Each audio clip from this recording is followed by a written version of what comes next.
All right, let's talk about probability. And look, forget everything you remember from boring math class. We're going to treat probability like a superpower. Seriously. It's like a secret language that helps us understand uncertainty, make way better decisions, and, maybe most importantly, see the hidden order in a world that can feel totally random. So let's get started. So here's what we've got lined up. We're going to start with the simple art of just counting things. Then we'll get into the basic rules of the game. After that, things get really interesting with a mind-bending twist called conditional probability. Then we'll look at what to expect over the long run, and finally, how we can actually find predictability inside of randomness itself. You know, at its heart, probability really just starts with one simple thing: counting. But I don't mean just 1, 2, 3.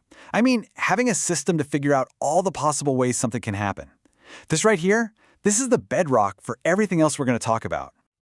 Okay, let's jump right in with a puzzle. You got 10 kids on a playground. They need to make 2 basketball teams, 5 kids per team. Seems pretty straightforward, right? So how many different ways can they do it? Take a guess. Seriously, what's your gut feeling? 10 ways? 20? Maybe 50? So how do we even begin to tackle a problem like that? Well, we need a system. And the most basic tool in our toolbox is the basic principle of counting. It just means if you have, say, 10 shirts and 3 pairs of pants, you have 10 times 3, or 30 possible outfits. That simple act of multiplication is the engine that makes all of this work. So, ready for the answer to our basketball problem? It's 126. Yeah, 126 different ways to form those 2 teams. It's way more than most people guess, right? It just shows how fast these possibilities can explode. And that is exactly why having a system to count is so important. Our intuition can really lead us astray. All right, so we've got counting down. But to really talk about this stuff clearly, we need a shared language. We need some ground rules. Think of this next part as learning the basic grammar for the language of chance. First up, we have the sample space. Sounds fancy, but it's super simple. It's just the list of everything that could possibly happen.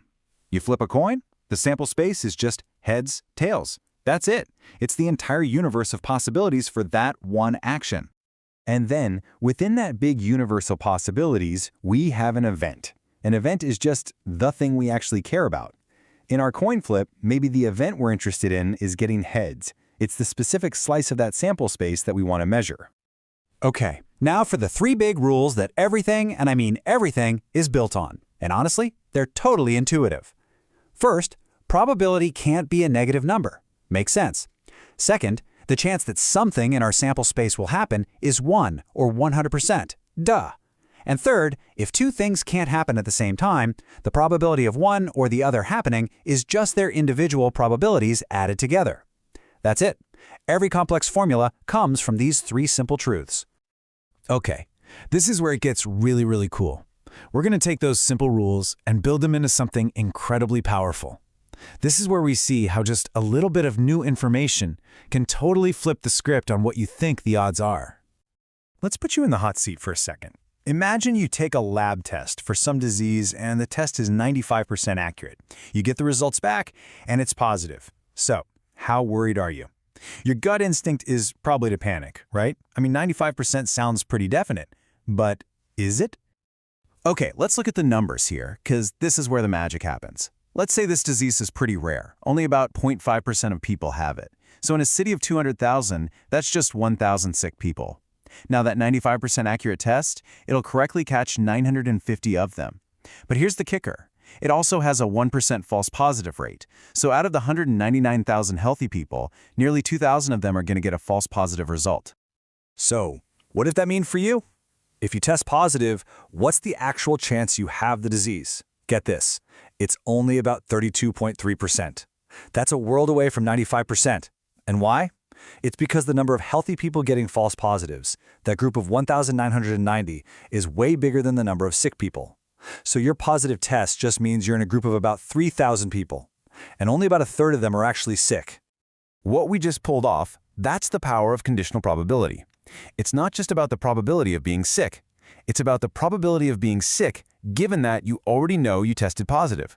That new piece of information changes everything.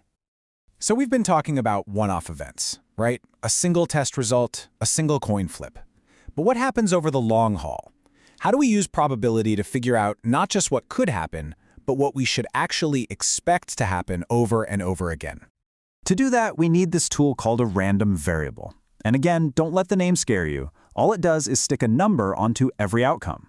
So when you roll 2 dice, instead of the outcome being a 3 and a 4, the random variable we care about might be their sum, which is 7. It just lets us work with numbers instead of descriptions. And once we've got those numbers, we can figure out the expected value. This is so important. It's the average result you'd expect to see if you ran the experiment 1,000,000 times. It doesn't tell you what will happen next, but it tells you the center of gravity that everything revolves around. And trust me, this is not just some abstract math concept. This is how entire industries are built. A casino knows the expected value for them on a roulette wheel is a tiny bit positive. For you, it's a tiny bit negative. That small edge, multiplied over millions of spins, is why the house always wins. It's turning probability into guaranteed profit. All right, that brings us to our grand finale. This is an absolutely beautiful idea that shows us how, over time, order emerges from what looks like pure chaos. It's how we find the signal inside all the noise.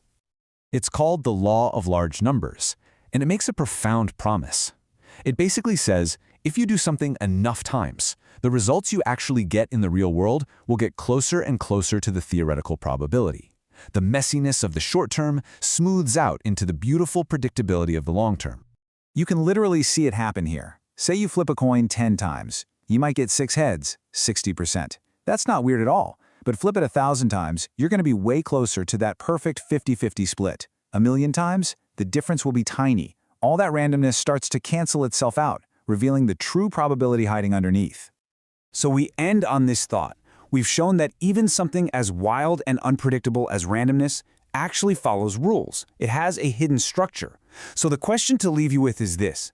If we can find order in chaos here, what other really complex systems, in science, in finance, in our own lives, could we start to make sense of using this exact same language?